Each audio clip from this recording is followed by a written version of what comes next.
आशुतोष जी की बातों से बिल्कुल स्पष्ट हुई है कि जो अखबार की सुर्खियों में जो तल्खियां दिखाई पड़ रही हैं, जो नाराजगी दिखाई पड़ रही है, और यहाँ जो आशुतोष जी बात कर रहे हैं उसमें काफी फर्क, मैं ये नहीं कहूंगा जमीन आसमान का फर्क है।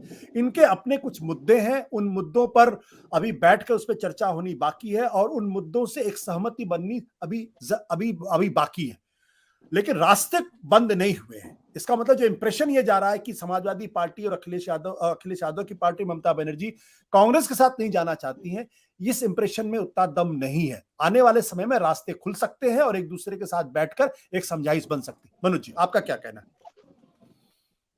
आपको अपने का म्यूट करना पड़ेगा मनोज जी।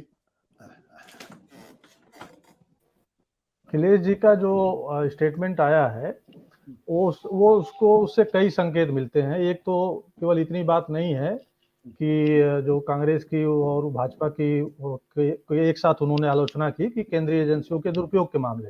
हालांकि ये बीजेपी जिस तरह से केंद्रीय एजेंसियों का दुरुपयोग कर रही है, वो उसके मामले में कांग्रेस के दुरुपयोग की अब कोई बात ही नहीं होनी चाहिए, तो वो तो बात थी नहीं। मुख्य बात यह है कि लेकिन सपा एक राष्ट्रीय दल बनने की तरफ भी बढ़ रही है और वो कह रही है कि और भी राज्यों में चुनाव लड़ेगी। तो ये जो विपक्षी एकता की जो बात हो रही है उसमें ये कहीं ना कहीं केवल बात उत्तर प्रदेश की नहीं रह जाती, आप मध्य प्रदेश में भी कह रहे हैं कि लड़ेंगे और दूसरे जगह भी लड़ेंगे, तो एक बदलाव है।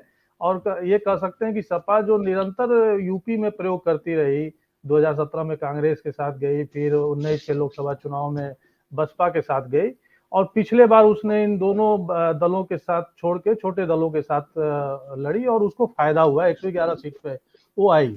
तो उसको ये लग रहा है कि और कांग्रेस का यूपी में जिस तरह से अभी स्थिति है लोकसभा चुनाव विधानसभा चुनाव के बाद, वो उसकी प्रेजेंस ही गायब है। तो मैं ये कि विपक्षी एकता की जो बात हो रही है वो तीन बुनियाद पर चल रही है। एक बुनियाद ये है कि तीसरा मोर्चा हो, तो तीसरा मोर्चा जब आप कहते हैं तो इसका मतलब बीजेपी फिर कांग्रेस को अलग कर देते हैं और फिर बाकी दलों के साथ एक गठबंधन की बात करते हैं। दूसरा बुनियाद ये है कि कोई तीसरा मोर्चा नहीं, बीजेपी के खिलाफ एक मोर्चा है जो कांग्रेस की अगुवाई में बने। वहां पर भी दो तरह की बात है कि एक तो क्या कांग्रेस उसकी अगुवाई करेगा, और क्या मतलब दूसरी उसमें के अंदर ये है कि किसी कोई तीसरा नेता उसकी अगुवाई करे कांग्रेस, लेकिन उसमें जरूर एक अहम बात रहे जो तमिलनाडु से बात स्टालिन जी ने कही है। लेकिन जो मुझे लगता है कि जो पिछले महीने जो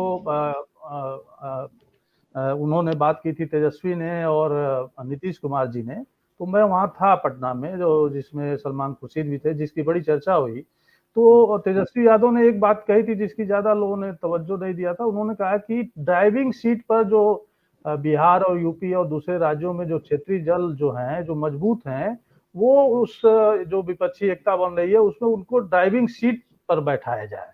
ये अगर आधार बनता है तो एकता बनेगी। तो इसका मतलब वो साफ ये कह रहे थे कि बिहार में राजद और जदयू ड्राइविंग सीट पर रहे, कांग्रेस पीछे बैठे। इसी तरह से यूपी में भी जो अखिलेश जी का कहना है वही कि ड्राइविंग सीट उनकी होनी चाहिए। तो ये एक तीन बात हो गई। लेकिन मुझे लगता है कि पश्चिम बंगाल और यूपी की पृष्ठभूमि अलग है। जो सागर दिघी का जो रिजल्ट आया है जी। उससे जाहिर है कि ममता बनर्जी को एक बड़े खतरे का संकेत है, क्योंकि वहां पर वो माइनॉरिटी बहुल का इलाका था और वो माइनॉरिटी की वोट कांग्रेस की तरफ गया। अखिलेश की जो बेचैनी है, जो चिंता है, वो भी इसी तरह की है, क्योंकि भले वो पिछले विधानसभा चुनाव में 111 सीट जीत गए, कांग्रेस का परफॉर्मेंस बहुत खराब रहा, लेकिन इसके बावजूद अल्पसंख्यकों में और मुसलमानों में जो बेचैनी है और सपा के प्रति जो आश्वस्त का नजरिया नहीं है, क्योंकि उनके मुद्दों पर वो लड़ाई नहीं लड़ पा रही है सपा उस तरह से। अगर कांग्रेस ठीक है, उसका संगठन नहीं है, मजबूत नहीं है, यूपी में नहीं लड़ पा रही है, लेकिन ये तमाम तरीकों से ये बात आ रही है कि वो सपा भी उस तरह से नहीं उठा पा रही है। इसलिए मुसलमानों में एक निराशा है। और भारत जोड़ो यात्रा के बाद जो एक नया नैरेटिव बना है कांग्रेस के प्रति, एक सकारात्मक माहौल पैदा हुआ है, राहुल के प्रति लोगों का नजरिया बदला है, उसमें अगर इन दोनों क्षेत्रीय दल जो हैं, चाहे वो ममता बनर्जी हो चाहे अखिलेश यादव हैं, उन लोगों को भी लगता है कि कहीं कांग्रेस का उभार जो है वो ऐसा ना हो कि फिर हम लोग उसमें सिमट जाएं। और इस बात को मैं एक और बात रखना चाहता हूं कि ममता बनर्जी ने तो लोकसभा चुनाव में उनकी भी सीटें पिछले चुनाव 19 में घटी थी, लेकिन तब भी अपनी स्थिति एक ठीक ठाक रखने में कामयाब हुई थी। लेकिन 2014 और 2019 दोनों के चुनाव में सपा यूपी में लोकसभा चुनाव में परफॉर्मेंस उसका बहुत ही खराब रहा है। तो ये भी देखना होगा कि अगर 24 में एक नैरेटिव बनता है तो उसमें इन लोगों को पीछे कांग्रेस को ही आगे करना पड़ सकता है ड्राइविंग सीट पर।